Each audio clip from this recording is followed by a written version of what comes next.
School of magic season 2। Title पहाड़ पर। हे भगवान, यह तो पागलपन है। अहान ने आदर्श की ओर थम्स अप उठाया, जिसने अकेले ही लावा के उछाल को रोक दिया। लावा की लहर का विरोध करने वाले ही जानते थे कि यह कितना भयानक था। इसकी ताकत शासक लेवल के प्राणी के बेहद करीब थी। उसने और कुणाल ने इसे रोकने के लिए अपनी पूरी ताकत लगा दी थी, लेकिन आदर्श ने इसे आसानी से रोक लिया। मेरा उल्का स्कारलेट यहाँ पैदा हुआ था, इसलिए मुझे संदेह है कि ब्राउन लावा अब मुझे कोई नुकसान नहीं पहुंचा सकता। आदर्श मुस्कुराया। उल्का स्कारलेट, क्या तुम कोई बेहतर नाम नहीं सोच सकते? अहन ने अचानक कहा। क्यों, मुझे लगता है कि यह बेहद अच्छा है। सलमान ने बताया था कि अग्निशिरा का निर्माण तब हुआ था जब लगभग 300 साल पहले एक उल्का पिंड सन रेस पर गिरा था। उल्का पिंड की फ्लेम से लाल रंग की सोल ग्रेड अग्नि स्पष्ट रूप से दागदार थी। यह पवित्र और असामान्य लगा, चूंकि आदिम सोल ग्रेड फायर का कोई नाम नहीं था, इसलिए आदर्श ने खुशी खुशी उसे एक उपयुक्त और दबंग नाम दिया। उसका मानना था कि जब वे अपने स्पिलो का जाप कर रहे थे तो उनके विरोधी उनके सोल ग्रेड फायर का नाम सुनकर डर से कांप उठेंगे। उल्का स्कारलेट, कितना अच्छा नाम है। दो जिंदगियां अभी भी हमारा इंतजार कर रही है। चलो यहाँ अपना टाइम बर्बाद करना बंद करें।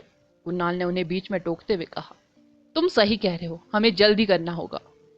आदर्श अब लावा के उछाल से नहीं डरता था, इसलिए उन्हें अब सुरंग में सावधानी से यात्रा नहीं करनी पड़ी। वे आसानी से गुफा से बाहर निकल गए, लेकिन उन्होंने अभी भी आने वाले लावा की उछाल की ताकत को कम करके आंका। आदर्श ने शुरू में सलमान, अर्जुन,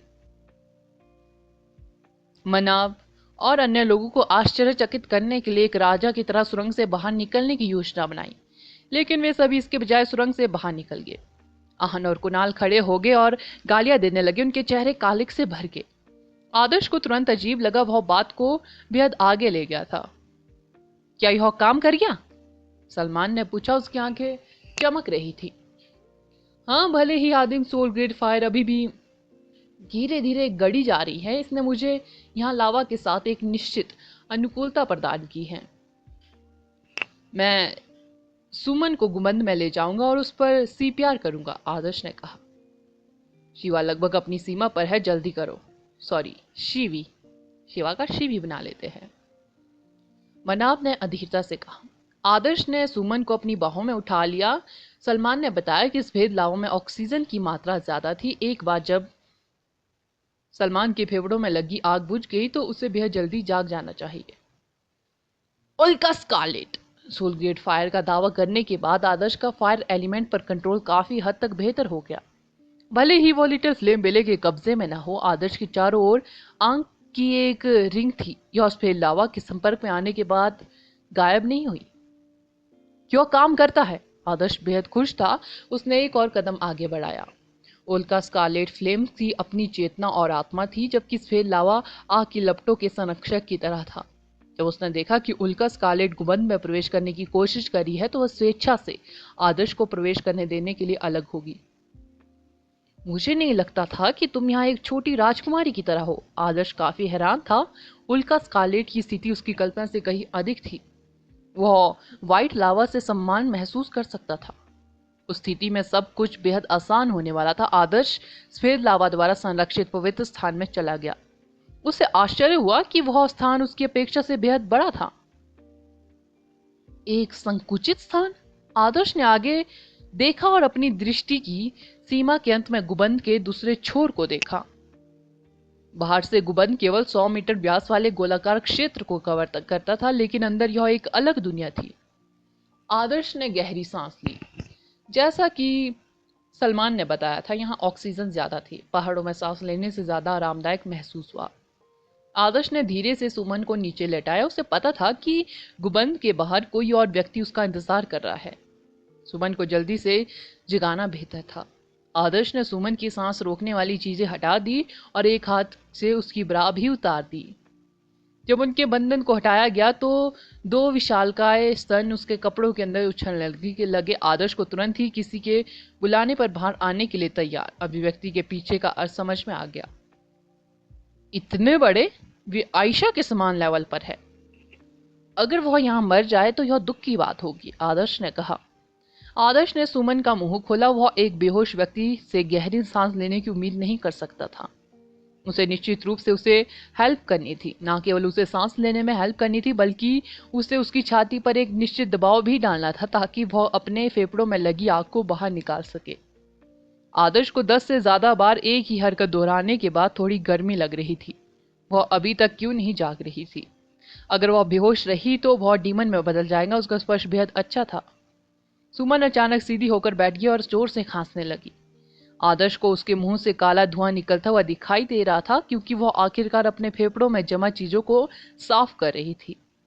आदर्श ने अपना पसीना पोंछा और अपने पैरों पर खड़ा हो गया। सुमन को धीरे धीरे होश आया। उसने आदर्श और आसपास के माहौल को देखा। उसे स्पष्ट रूप से पता नहीं था कि क्या हुआ, ना ही उसे पता था कि वह इस तरह की सीमित जगह में एक आदमी के साथ अकेली क्यों थी। अभी कोई सवाल मत पूछो। कोई है जो तुम्हारे द्वारा बचाए जाने का वेट कर रहा है। अगर तुम उसे नहीं बचाओगी तो हम में से कोई भी यहाँ से जिंदा नहीं निकल पाएगा, आदर्श ने सुमन से कहा। सुमन का दिमाग अभी भी उलझन में था। जब आदर्श ने उसे अपनी बाजुओं में उठाया तो उसने विरोध नहीं किया। उफ, क्या तुम फिर से अपने आप को ढक सकती हो? आदर्श ने अपना सिर नीचे किया और अपने मुंह के पास दो बड़ी बड़ी चीजें देखी। उसे तुरंत उनमें गोता लगाने की इच्छा हुई। मैं पूरी बेवकूफ क्यों नहीं हूं? सुमन अभी भी अचंभित थी। उसने अपने कपड़े ठीक किए और आदर्श को उसे गुबन से बाहर ले जाने की परमिशन दी। ऐसा लग रहा था कि आदर्श उल्का स्कारलेट पर कब्जा करने के बाद सफेद लावा के बीच स्वतंत्र रूप से घूम सकता है। सलमान उसकी क्षमता से काफी जल रहा था। सुमन ने शिवी के जहर को ठीक करने के लिए अपनी मैजिक चलाना शुरू कर दिया। जैसे जैसे उसकी छाले वाली पीठ और औरा धीरे धीरे ठीक होने लगा, सभी ने अचेतन रूप से राहत की सांस ली। अंततः हो सकता है कि वे अंततः उस जगह से एक ही टुकड़े में बाहर निकल पाए। आदर्श, चूंकि तुम इस जगह पर आजादी से घूम सकते हो, इसलिए तुम्हें आराम करना चाहिए और अभी अपनी ऊर्जा को फिर से भरना चाहिए। तुम अंतरिक्ष निर्देशांक स्थापित करने के प्रभारी होंगे। विशाल ने आदर्श को स्पेस स्क्रॉल दिया। जरूर। सर की नाइट रॉक को तोड़ने और उस अंतरिक्ष निर्देशांक सेट करने के बाद हमारा काम पूरा हो गया है। कितनी राहत की बात है। यात्रा थोड़ी परेशानी भरी थी, लेकिन कम से कम सब कुछ ठीक रहा। सभी लोग पूरी तरह सुरक्षित हैं, आदर्श ने कहा। मुझे संदेह है हिलर को कोई नुकसान नहीं हुआ है, आहन ने कहा। सुमन को स्पष्ट रूप से एहसास हो गया था कि किसी ने उसके शरीर के अधिकांश हिस्से को छुआ था।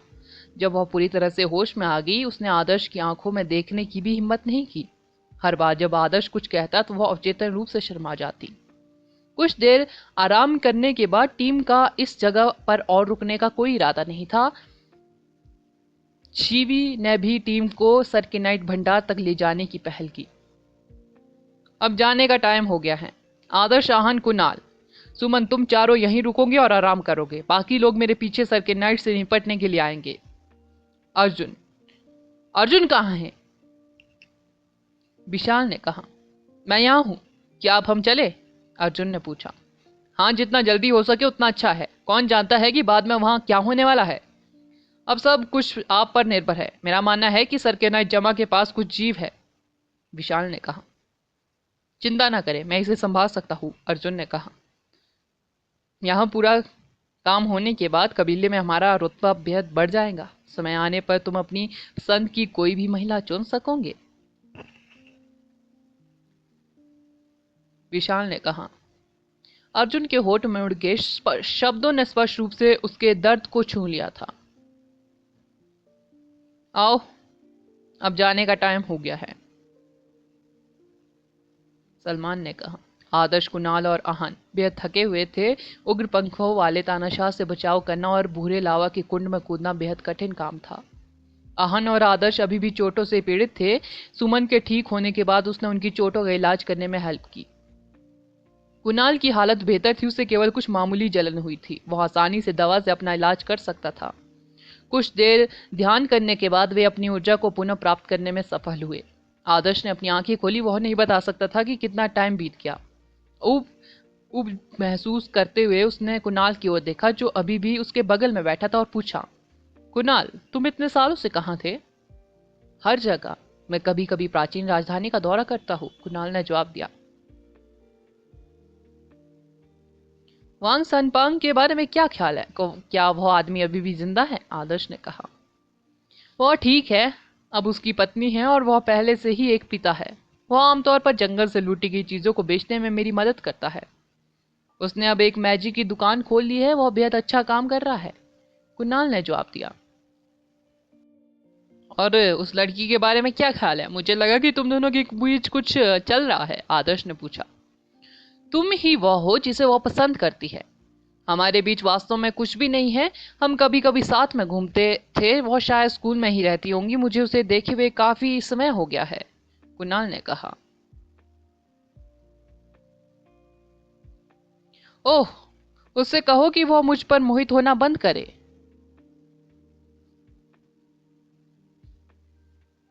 मेरे दिल में पहले से ही किसी और का के लिए जगह है। हम दोनों के बीच यह असंभव है, आदर्श ने जल्दी से कहा। तुम कितने बेशरम हो सकते हो, कुणाल ने ठंडे स्वर में कहा। आहन ने अपनी आंखें खोली और बातचीत में शामिल हो गया। इस बारे में बात करते हुए मैंने शुरू में सोचा था कि अर्जुन एक तरह का व्यक्ति है, लेकिन मैंने उसे उस बार में देखा था जहां हम गए थे। सच में? आदर्श आश्चर्यचकित लग रहा था। सच में, मैंने उसे तब देखा था जब निशा हमें ले जा रही थी। वह एक अच्छी दिखने वाली लड़की के बेहद करीब बैठा था और उससे बात कर रहा था, जिसके बाल छोटे थे, आहन ने दावा किया। क्या आपको यह बताते हुए शर्म नहीं आती कि एक महिला आपको घर तक लेगी? कुणाल ने बड़बड़ाते हुए कहा। मुझे क्यों शर्म आएगी? तुम ही थे जिसने पहाड़ पर यह सब किया था, आहन ने अचानक कहा। पहाड़ पर? सुमन अब अपनी ऊर्जा को पुनः प्राप्त करने पर ध्यान केंद्रित नहीं कर पा रही थी। ये तीन आदमी कितने विकृत थे। उसने शुरू में सोचा था कि वे सज्जन लोग हैं। बकवास, मैं तो बस उससे बात कर रहा था, पतली चमड़ी वाले कुणाल ने कहा। कुत्ते भी इस बात पर यकीन नहीं करेंगे। आहन कुणाल के पाखंडी व्यवहार से नाखुश लग रहा था। वो जल्दी से दूसरी तरफ मुड़ा और पूछा, क्या तुम्हें भी ऐसा नहीं लगता आदर्श?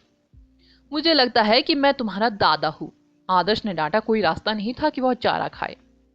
सुमन अब उनकी बातचीत बर्दाश्त नहीं कर सकी और तुरंत एक कोने में चली गई। हालांकि जब उसे याद आया कि आदर्श ने कहा था कि उसका दिल पहले से ही किसी और का है, तो वह आदर्श की तरफ कुछ नजरें डाले बिना नहीं रह सकी।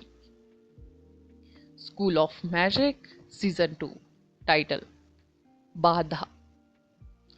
इस बारे में बात करते हुए मैंने भी बार में किसी परिचित व्यक्ति को देखा था, लेकिन मुझे याद नहीं आ रहा कि व्यक्ति कौन था।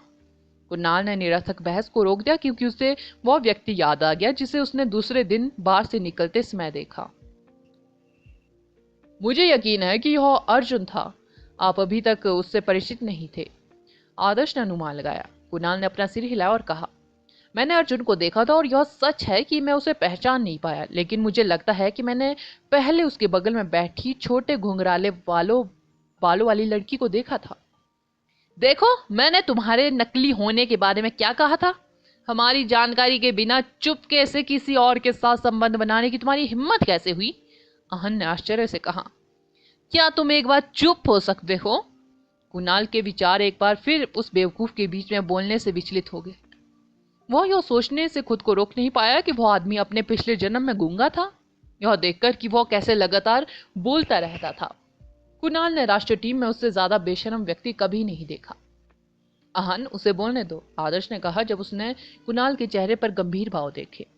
कुणाल ने अपने विचारों को समेटा और कहा, मुझे ज्यादा यकीन नहीं था क्योंकि मैंने अभी तक अर्जुन को नहीं देखा था, लेकिन जब तुमने मुझे बताया कि वह भी वहां था तो मुझे लगता है मैंने उसे वहां देखा।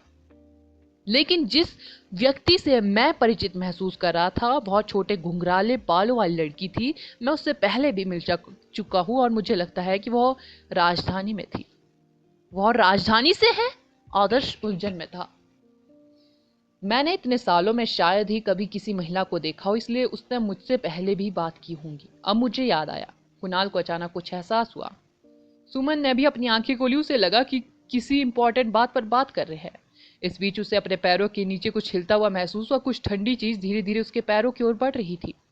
आदर्श और आहन कुणाल की कहानी जारी रखने का इंतजार कर रहे थे। तभी उन्हें एक सुरंग से आती हुई स्पष्ट पदचापें सुनाई दी। ऐसा लग रहा था जैसे कोई स्थिर स्पीड से चल रहा हो। भाई कुणाल, तुम कितने भुलक्कड़ हो। तुम अपनी बहन को पहले भी भूल चुके हो? भले ही यह बेहद पहले की बात नहीं है, मुझे लगा कि मैं तुम्हारे दिल में पहले से ही अपुण्य हूँ। सुरंग से एक नरम आकर्षक आवाज आई। उसके बाद 15 सेंटीमीटर ऊंची चमकदार चांदी की एड़ी की जोड़ी, जो पतली टांगों की एक जोड़ी से जुड़ी हुई थी। पैर लंबे और सुंदर थे। तंग चमड़े वाली काली पैंट उसकी जांघों के ऊपर तक पहुंच रही थी, जो पूरी तरह से उसके सुंदर पैरों को ढक रही थी।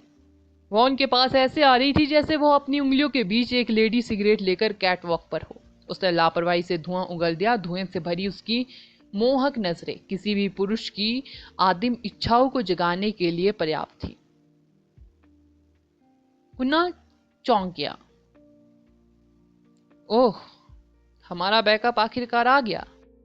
यह अजीब है, मैजिक की फॉर्मेशन स्थापित करने से पहले आप लोग यहाँ कैसे आ गए?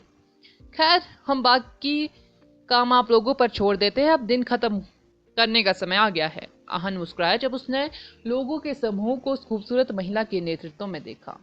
बेवकूफ, और राजधानी के सिंह कबीले से है, शर्मा कबीले से नहीं।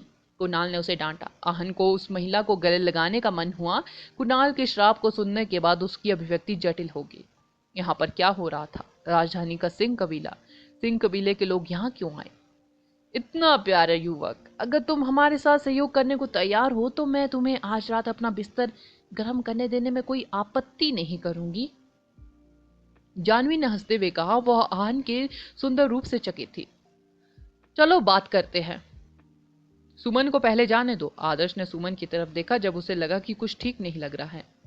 सुमन वर्तमान में शैडो के ढेर पर खड़ी थी, जिस पर बेहद सारे विशालकाय शैडो स्पाइक्स लगे हुए थे, जिन्होंने उसकी हरकत और दिमाग को बंद कर दिया।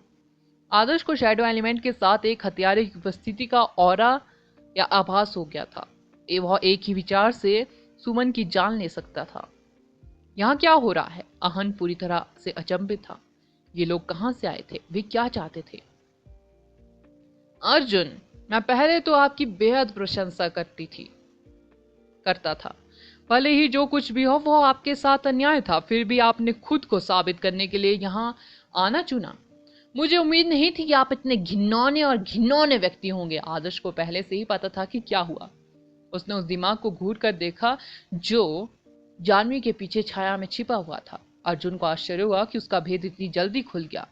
वह शैडो से बाहर आया और तिरस्कार पूर्वक उत्तर दिया।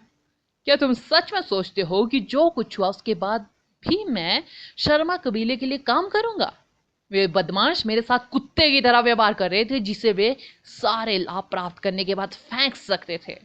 उन्होंने मेरे साथ जो किया है उसके लिए उन्हें भुगतान तो करना ही होगा। तो आपने बैठक के दौरान हॉल में पैर रखने से पहले शर्मा कबीले से अपने बदला लेने का फैसला किया था। आदर्श ने अनुमान लगाया। हाँ, उस कुतिया ने सोचा कि वह अपनी सुंदरता का दुरुपयोग कर सकती है और मुझे हेर फेर कर सकती है। इसलिए मैं उसके लिए अपनी जान दे दूंगा। जब मैं अपना मूल्य खो दूंगा तो वह मुझे एक तरफ फेंक देगी। क्या वह अपने कबीले को एक नए लेवल पर नहीं ले जाना चाहती थी? इसके बजाय मैं उसके कबीले को विनाश की ओर ले जाऊंगा। अर्जुन ने उन्मादपूर्ण हंसी हंसी। उसे आखिरकार शर्मा कबीले के खिलाफ अपनी सारी नाराजगी जाहिर करने का मौका मिला। वह अवीशा की क्रोधित पछतावे भरी प्रतिक्रिया देखने के लिए इंतजार नहीं कर सकता था। मैंने क्या कहा? अवीशा जैसी महिला का क्या फायदा? वह सिर्फ खुद को पवित्र कमल के रूप में छिपाना जानती है, लेकिन सच तो यह है कि वह किसी और से ज्यादा चालाक है। उसकी आंखों में भावनाएं जैसी कोई चीज नहीं है। वह सिर्फ मुनाफा देखती है और लोगों को फंसाना जानती है। हर कोई उसके लिए शतरंज के मोहरे से ज्यादा कुछ नहीं है।